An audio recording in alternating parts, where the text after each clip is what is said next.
اللہ کریم نے قرآن مجید میں فرمایا ہے کہ لقد من اللہ علی المؤمنین اذ بعث فیہم رسولا، فرمایا تحقیق اللہ نے مومنوں پر احسان فرمایا ہے کہ انہیں اپنا رسول عطا فرمایا۔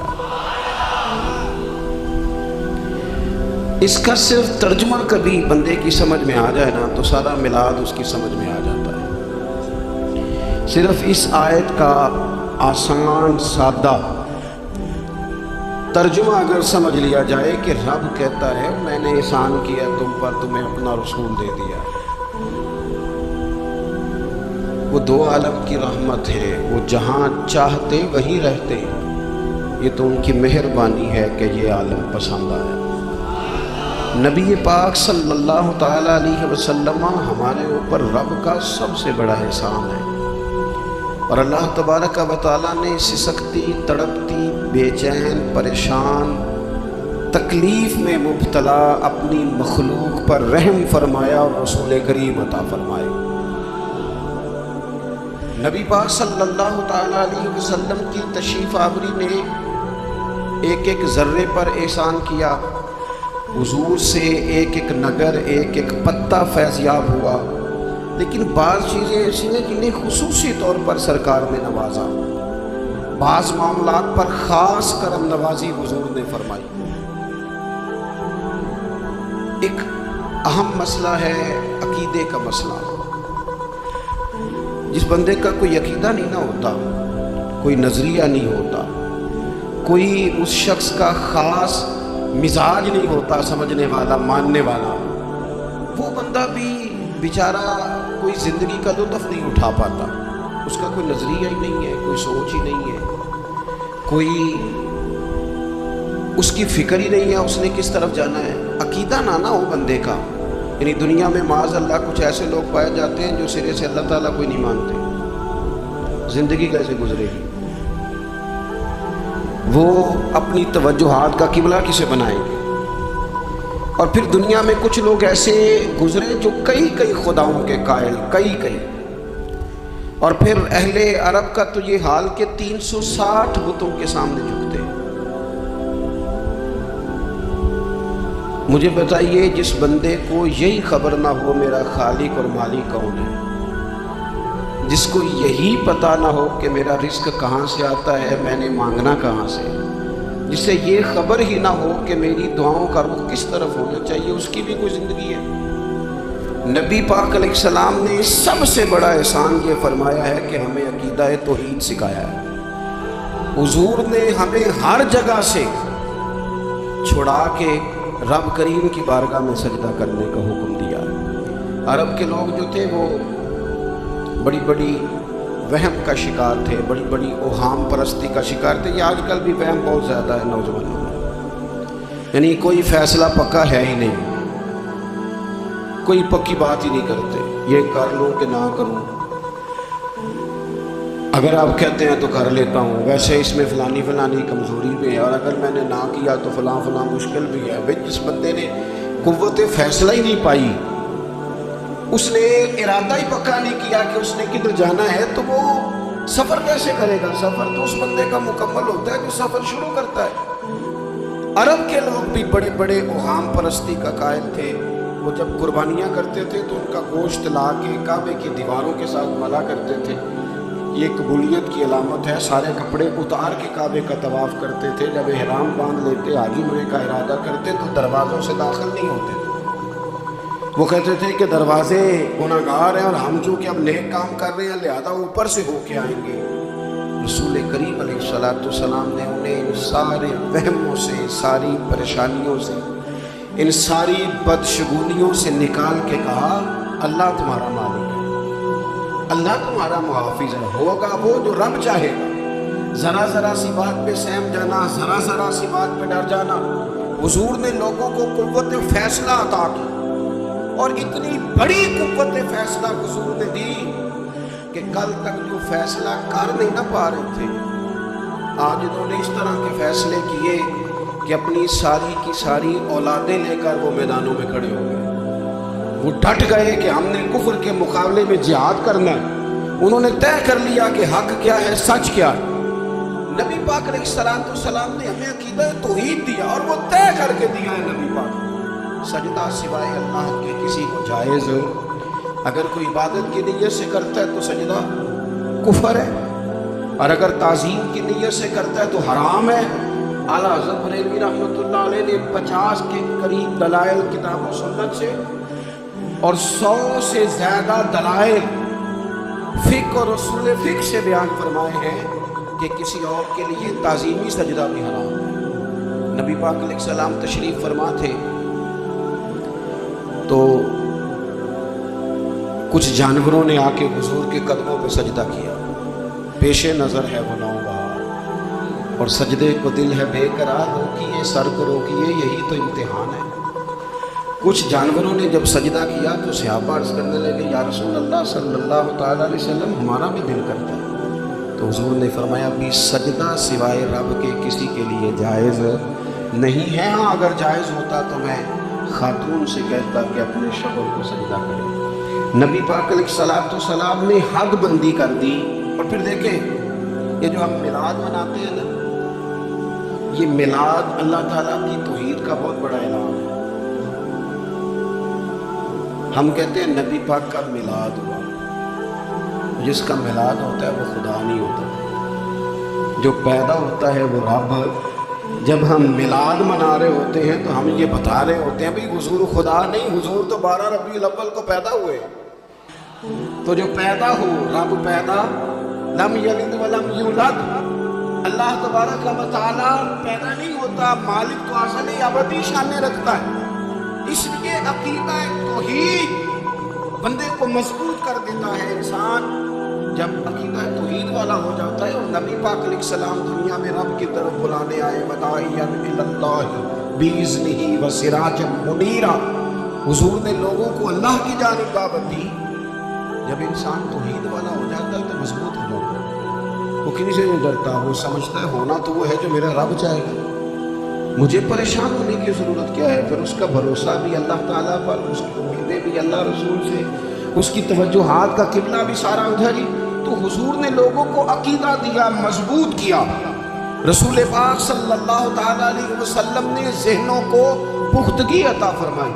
تو سب سے بنیادی چیز حضور کا جو احسان ہے وہ عقیدہ ہے۔ پھر بعض خاص طبقات پر حضور نے خاص احسان کیا۔ آج بھی پوری دنیا میں ڈھنڈورا پیٹا جاتا ہے عورتوں کے حقوق کا، پوری دنیا کے اندر، اور بعض لوگ عورتوں کو بڑا دھوکہ دیتے ہیں، کہتے ہیں تمہیں حق نہیں ملتے لہٰذا تم سڑکوں پہ آ جاؤ، معاذ اللہ، تمہیں حق نہیں ملتے لہٰذا تم معاذ اللہ بازاروں کی رونق بن جاؤ۔ عورتوں کو بڑا پریشان کیا جاتا ہے حقوق کے تعلق سے۔ نبی پاک علیہ السلام کی آمد سے پہلے کوئی خاتون کے ساتھ سلوک اچھا نہیں کیا جاتا تھا، اس کا کوئی جائیداد میں حصہ نہیں تھا۔ عورت کا خامد اگر فوت ہو جاتا تو اپنے سسرال کے خاندان کی پراپرٹی بن جاتی، معاذ اللہ، جس کے مرضی چاہے سپرد کر دیتے۔ ہندوستان کے بعض علاقوں میں ایسی کبھی رسمیں بھی پائی جاتی تھی کہ بعض عورتیں اپنے خامد کے ساتھ جل جانا مناسب سمجھتی تھی کہ بعد میں وہ زندگی تو ہوگی نہیں، اور بیوہ خاتون اور طلاق یافتہ خاتون، اس کے بارے میں تو لوگوں کا خیال تھا کہ شاید یہ خاتون بالکل سوسائٹی اور سماج کا حصہ ہی نہیں ہونی چاہیے۔ قربان جائیں، یہ اعزاز میرے نبی پاک نے دیا ہے۔ حضور نے پہلی شادی ہی اس خاتون سے کی ہے جن کا پہلے بھی نکاح ہو چکا تھا، اور خاتون کو حضور نے حقوق دیے، جائیداد میں حصہ دیا۔ کہا جو بیٹیوں کی بہنوں کی پرورش کر کے آئے گا اور اچھی پرورش کر کے انہیں روانہ کر دے گا، جس طرح میری 2 انگلیاں جڑی ہوئی ہیں میرے ساتھ جڑ کے جنت میں جائے گا۔ اور ایک روایت میں فرمایا کہ جب کسی کے ہاں بیٹی پیدا ہوتی ہے تو اللہ فرشتوں کو بھیجتا ہے اور وہ اس کے گرد کھڑے ہو جاتے ہیں اور گھر والوں کو سلام کہتے ہیں اور کہتے ہیں یہ ضعیفہ ایک ضعیفہ سے پیدا ہوئی ہے، یہ کمزور، یعنی صنف کے لحاظ سے کمزور نازک بچی، ایک نازک ماں سے پیدا ہوئی ہے۔ فرشتے کہتے ہیں جو اس کی پرورش کرے گا نا، اللہ قیامت تک اس کی مدد کرے گا، اس کی ہمیشہ مدد ہوتی رہے گی۔ اور نبی پاک صلی اللہ تعالیٰ علیہ وسلم کی خدمت میں آ کے جب خواتین نے کہا تھا نا یا رسول اللہ ہمارے تو دین دنیا کے معاملات میں مردوں کے تعلق سے کمزوری ہے، کئی دن تو ہم ویسے نماز نہیں پڑھ سکتی مہینے میں، کئی دن تو ہم ویسے عبادات کے قریب نہیں جا سکتے، جہاد پہ ہم نہیں جاتی، گواہی ہماری مردوں کے برابر نہیں، تو یا رسول اللہ صلی اللہ علیہ وسلم ہمارا بھی کوئی احساس ہے؟ تو حضور نے فرمایا جب کوئی خاتون حاملہ ہوتی ہے نا تو اللہ اسے اتنا ہی ثواب دیتا ہے جتنا جہاد کرنے والے کو ثواب دیتا ہے، اور جب بچہ پیدا ہوتا ہے تو اللہ تعالیٰ اسے شہادت کا درجہ عطا کرتا ہے، اور جب وہ بچوں کو دودھ پلاتی ہے تو رب اسے غلام آزاد کرنے کا ثواب عطا کرتا ہے۔ ایک دفعہ نا نبی پاک صلی اللہ تعالیٰ علیہ وسلم کی خدمت عالی مرتبت میں حضرت عائشہ صدیقہ رضی اللہ تعالیٰ عنہ نے ایک واقعہ عرض کیا، عرض کی حضور آج میرے ساتھ عجیب معاملہ ہوا، میں گھر میں اکیلی تھی تو ایک خاتون 2 بیٹیوں سمیت آئی، اس نے کہا کہ میں بھی بھوکی ہوں، میری بیٹیاں بھی پریشان ہیں، کھانا نہیں کھایا۔ سیدہ پاک کہتی ہیں یا رسول اللہ میرے پاس بھی 3 کھجوریں تھیں گھر میں پڑی، یہ 2 جہاں کے شاہ ہیں پر پاس کچھ رکھتے نہیں، اور 2 جہاں کی نعمتیں ہیں ان کے خالی ہاتھ میں۔ فرماتی ہیں وہ 3 کھجوریں میں نے ان 3 ماں بیٹیوں کو دے دی، ماں نے پہلے ایک کھجور دونوں بیٹیوں کو دی، پھر بچیاں وہ کھجور کھا کے ماں کی طرف دیکھنے لگی، تو جو کھجور ماں کے پاس تھی اماں نے اس کے بھی 2 حصے کر کے بیٹیوں میں بانٹ دیے۔ حضرت عائشہ عرض کرنے لگی یا رسول اللہ میں نے یہ بڑا نرالا رنگ دیکھا ہے، ماں کا اپنے بچوں سے پیار کا انداز۔ تو حضور نے کیا فرمایا؟ نبی پاک علیہ الصلوۃ والسلام فرمانے لگے سن پھر اللہ تعالیٰ نے اس عورت پر جنت کو واجب کر دیا، فرمایا اللہ نے اسے جہنم سے دور کر دیا جو بیٹیوں کے معاملے میں آزمایا گیا، اور جس نے پھر ان کے ساتھ اچھا سلوک کیا۔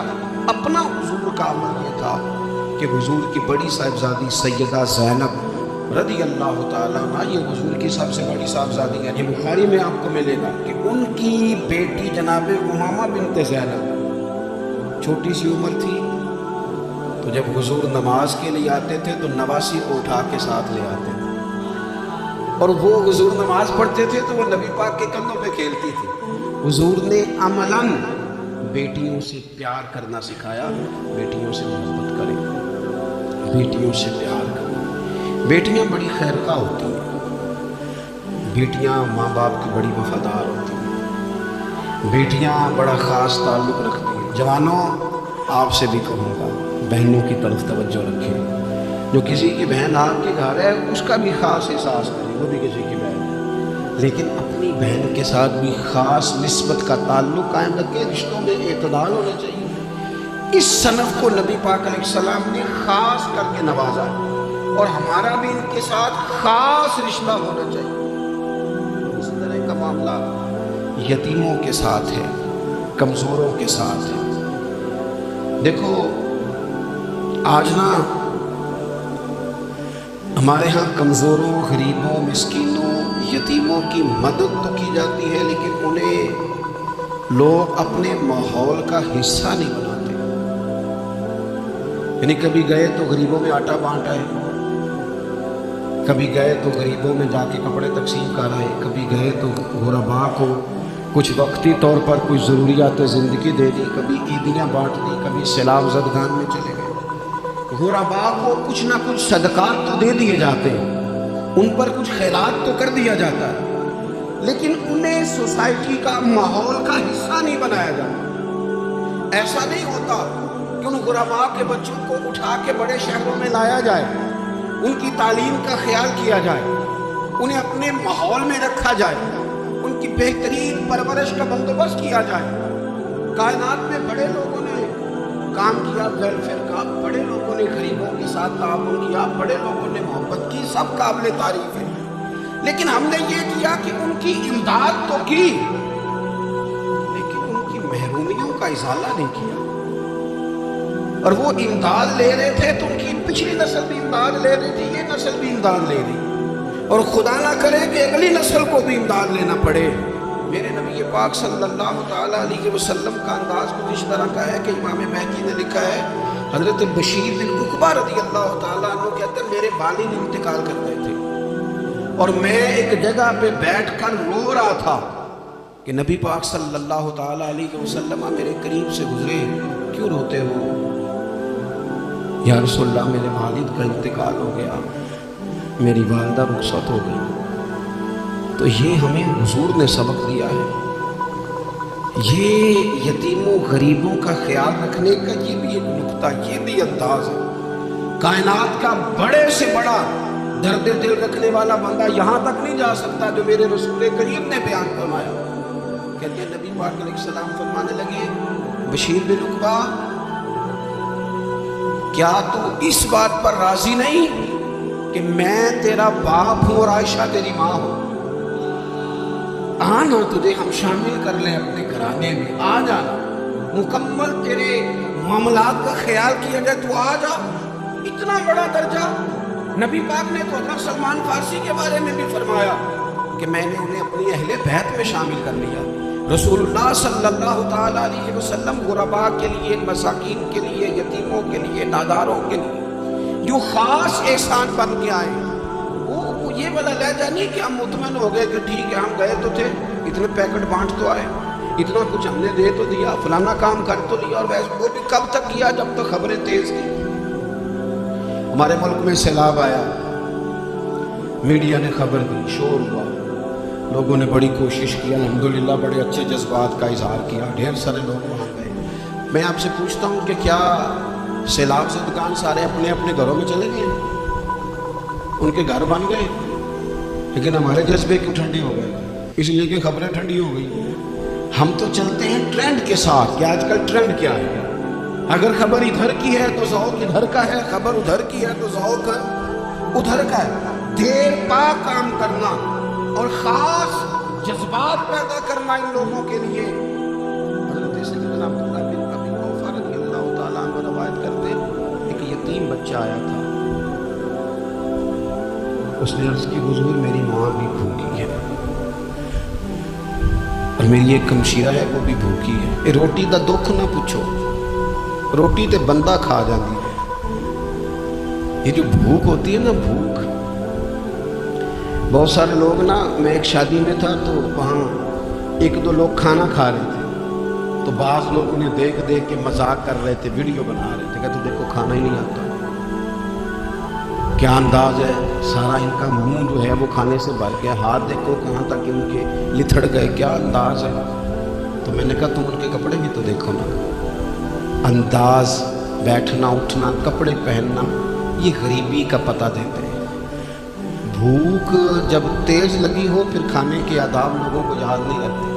غربت نے میرے بچوں کو تہذیب سکھا دی، اب وہ سہمے ہوئے رہتے ہیں، شرارت نہیں کرتے۔ عزیز، ہوتا یہ ہے کہ جب انسان کو بھوک شدید لگی ہو نا، پھر اسے ڈاکٹر کی ہدایات نہیں یاد رہتی، پھر تو پیٹ کی آگ بجھانے کو لوگ دوڑتے۔ تو کہتے ہیں اس بچے نے آ کے عرض کی، یا رسول اللہ صلی اللہ تعالیٰ علیہ وسلم ماں بھی بھوکی ہے، بہن بھی بھوکی ہے۔ حضور نے نا اسے 21 کھجوریں عطا فرمائی، فرمایا 7 تیری، 7 تیری بہن کی، 7 تیری والدہ کی۔ اور یہ حضور نے 21 کھجوریں دی ہیں، یہ نبی پاک نے 21 دی ہیں، ہاں یہ حضور نے 21 دی، اور حضور تو اشارہ بھی کر دینا تو پھر روٹی ساری زندگی ختم نہیں ہوتی۔ وہ حضرت ابو ہریرہ کو بھی ملی تھی، فرماتے ہیں میں کئی سال کھاتا رہا، 1 کلو کھجوریں تھی پر ختم ہی نہیں ہوئی۔ 21 کھجوریں حضور نے دی۔ حضرت معاذ بن جبل رضی اللہ تعالیٰ عنہ اٹھے اور دوڑ کے جا کے نا اس یتیم کے سر پہ ہاتھ پھیرا اور کہنے لگے، پتر اللہ تجھے اپنے والد کا جانشین بنائے۔ تو حضور فرمانے لگے، معاذ یہ تم نے کیا کیا؟ عرض کی حضور اس بچے کی بات سن کے میرا دل بھر آیا، محبت نے انگڑائی لی ہے تو میں نے یتیم کے سر پہ ہاتھ پھیرا ہے۔ یہ دیکھو حضور کا رشتہ۔ نبی کریم فرمانے لگے، سن پھر جس نے کسی یتیم کے سر پر محبت سے ہاتھ ہی پھیر دیا نا، تو اللہ ہر بال کے بدلے اسے ایک نیکی بھی عطا کرے گا، ایک گناہ بھی معاف کرے گا، ایک درجہ بھی بلند فرمائے گا۔ چلو ہاتھ کو پھیر دیا، تو نے کچھ تو کیا یتیم کے ساتھ، تیرا کوئی تو اس سے رشتہ ہوا۔ اور تیسرا طبقہ ہے غلاموں کا، مسکینوں کا، غریبوں کا۔ میں اور آپ اس ملک میں رہتے ہیں جہاں کچھ لوگوں کو کھانا بھی نہیں وقت پہ ملتا، اور کچھ لوگ 5 لاکھ روپیہ گاڑی کا اس لیے اضافی دے دیتے ہیں کہ مجھے ذرا نا نیو ماڈل جلدی چاہیے۔